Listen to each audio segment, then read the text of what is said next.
Yo, what's poppin'? Big Ziff here. Today we're going to be talking about whether or not you should be summoning for Ayaka or Yoimiya or even skipping in this upcoming Inazuma patch that's dropping this next week. Now I know I could have made this video sooner before the update, but I know that some players are going to wait for Ayaka in the sense that they're going to wait for guides and builds and look at how she actually plays, and some people are going to also be waiting for Yoimiya. So in this downtime you might watch this video and it could help you make that decision easier. Before we jump into what I think could be the best choice for you, I think it's important for you to actually consider whether or not you like a character's gameplay or their playstyle or aesthetic or utility based on everything you've seen in the trailer. And the reason I say this is because the majority of players that play Genshin are either free to play or they're light spenders with just the battle pass and Welkin. So it's really important for them to use their own judgment on whether or not they really want to summon on any of these characters from this patch. Now I do recognize that I'm likely going to be partially biased in this video, as I've already decided prior to making this that I'll be summoning for Yoimiya, not only based on her aesthetic, but because of the sheer number of main DPSs I already have in my collection. But the reason I say that is that you should be biased too. For example, if you really want Ball and you love her aesthetic and you don't even care if she's strong or weak or whatnot, even though she'll likely be strong, then I really think you should consider skipping on both of these banners. For free-to-play players, it can be extremely stressful and annoying sometimes to have to kind of partition out your primo gems, but we know that both these characters are going to be extremely strong and useful in different scenarios, so I'm mainly making this guide to give you some ideas and possibly help guide you to a decision. So first we're going to talk about Ayaka, which we know she's likely going to be a main DPS. She seems like she's going to be very strong just based on the trailer footage and the multipliers that we've seen. So if you need a new DPS character, or you don't like the DPS you currently use, or you want to use a cryo character and you have some other supports or sub DPSs that are going to synergize really well with this, then you might want to consider summoning for her. I will say that one thing to keep in mind is that many people at this point in the game, especially if you're AR 55 or 56, they have multiple DPSs built out, but not too many great supports built out. And I am a prime example of that. I think I have like 2 to 3, maybe even 4 main DPSs that are fairly built out, but I don't even use 2 or 3 of them anymore. And yet my supports are kind of lacking in terms of their talent levels and their artifacts, definitely. So again, if you really have a really strong team that you're fine with right now, and maybe you want to wait for Ball or a future 5-star, what I would do during this patch is really focus on those supports instead. Get those artifacts up, explore the world of Inazuma, get those talents up as well. You don't necessarily need to summon on this patch. However, if you really like those characters, or if you think they're going to be ideal for your team, then you probably do want to summon. But anyways, back to Ayaka. In my opinion, she is going to be the better overall choice for free-to-play players for a few reasons. Number one is that cryo is one of the most flexible elements in the game, in my opinion, because of the elemental reactions you can do. You have melt, you have freeze, you have superconduct for fizz builds. Number two is that Ayaka's multipliers and her playstyle point to her filling that main damage dealer role, and she will likely be strong in certain abyss comps and potentially other endgame content that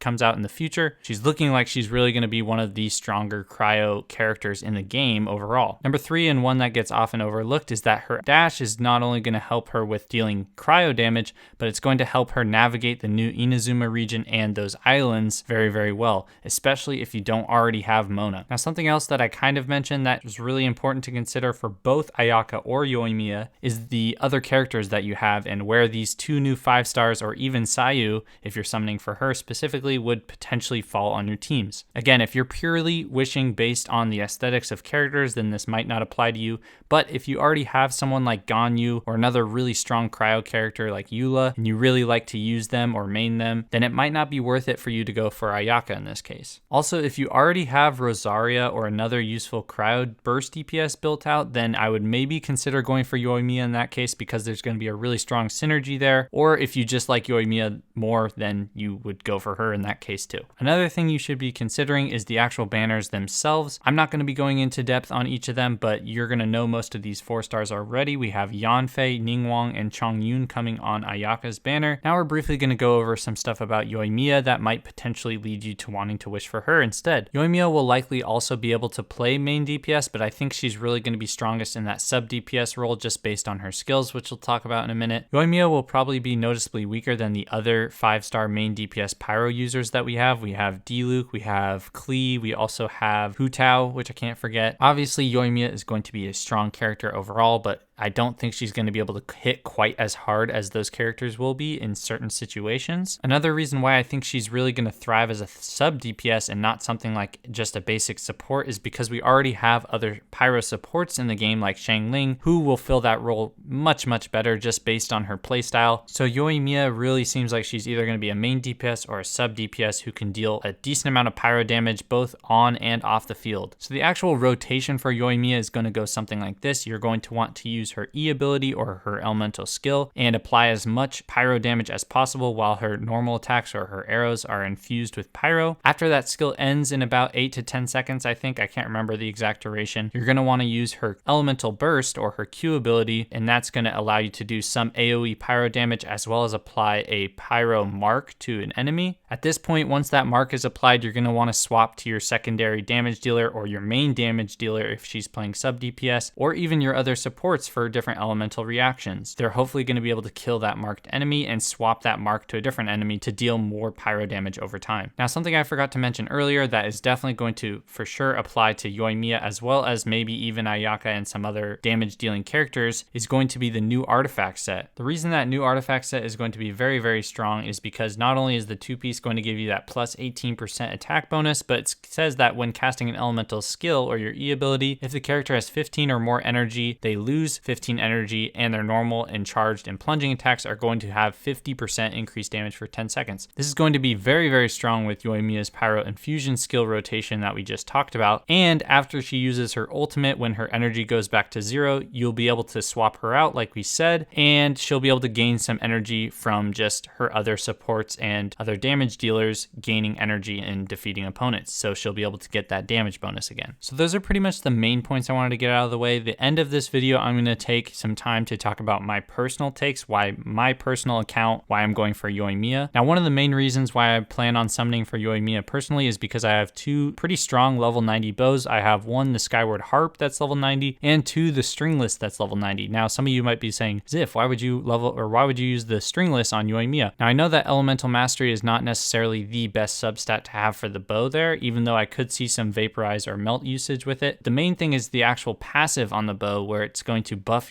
both your elemental skill and your burst by a certain percentage, and my Stringless is actually Refinement 3, so I think mine does 36% damage bonus for those, so I could see it being extremely strong with the new artifact set. That's one of the main reasons why I'm thinking about her. Now, the next reason could also apply to some free-to-play players, which is the simple fact that Yoimiya's banner has 2 new characters, not only herself, but we also get Sayu, who is the new Anemo 4-star Claymore user. So some free-to-play players who want to just get new characters or get characters that they really like, this could be a good opportunity for you to do so. One of the reasons why I don't want Ayaka is that she actually seems like she's going to play very similarly to Keqing in terms of her sword play, and that's kind of how I see her playstyle and mannerism. Again, that's just my opinion. I just really don't want another sword user that plays like that, so I'm personally just going to stay away from that banner. And like I said at the beginning of the video, Yoimiya just has a better aesthetic to me, and I want to get that cute ninja Sayu. But yeah, that pretty much wraps up all the points I wanted to make. I hope this guide helped you guys. If it did, leave a like and subscribe to the channel. Comment down below which banner you plan on summoning for and why. Maybe it'll help someone else who's trying to figure out who to summon for, or maybe, you know, sometimes it's just good to have that friendly discussion. But other than that, I'll catch you guys in the next video. Peace.